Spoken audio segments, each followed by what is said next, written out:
Everyone, আমি পাপিয়া। আমার একটি নতুন ভিডিওতে তোমাদেরকে অনেক অনেক স্বাগত। আশা করি তোমরা সবাই খুব খুব ভালো আছো আর সুস্থ আছো। আমিও ভালো আছি। তো এটা আমার ইন্ট্রো ভিডিও। তো আমার সম্পর্কে তোমাদেরকে আজকে কিছু কথা বলবো। তারা শর্টস দেখেছো, তারা অনেক কিছুই জানো। আর আমি লং ভিডিও অনেক দিন ধরেই বানাবো ভাবি, কিন্তু বানিয়ে ওঠা হয় না। আমাদের দাদা ভাইয়ের কাছে কোয়ার্টারে আমি কিছুদিন আগে গিয়েছিলাম। ওখানে অনেক সুন্দর সুন্দর মুহূর্ত কেটেছে, অনেক জায়গা ঘুরতে গেছি, কিন্তু কিছুই ক্যাপচার করতে পারিনি।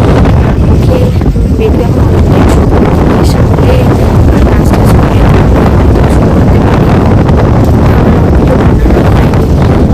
দাদা ভাই তো অনেক মোটিভেট করে সবসময়। তো আজকে এখন আমি বাপের বাড়িতে আছি, তাই আমি ভাবলাম যে ইন্ট্রো ভিডিওটা বানাই। বাপের বাড়িতে আছি, সপ্তাহখানি হয়ে গেছে বাপের বাড়িতে এসেছি। আর আমি তো ছাদের উপরে ভিডিও বানাচ্ছি, দোতা নাই, তো একটু হাওয়ার আওয়াজ আসতে পারে, সেটাকে ইগনোর করো। গিয়েছিলাম বানানো হয়নি, ও উঠে পড়েছে, তো ওকে নিয়ে চলে যাচ্ছি।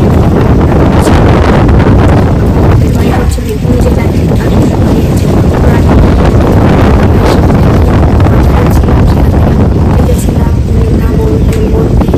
তাজমহল, ইন্ডিয়া গেট, লালকেল্লা, আরও অনেক জায়গায় গেছি। তো সেগুলো তো আমার কিছু ভিডিও বানানো হয়নি। তো এখন থেকে যে সুন্দর সুন্দর মুহূর্তগুলো কাটবে বা আমি বৌদিবাবুর সঙ্গে আমার কোয়ার্টারে যাবো, সেই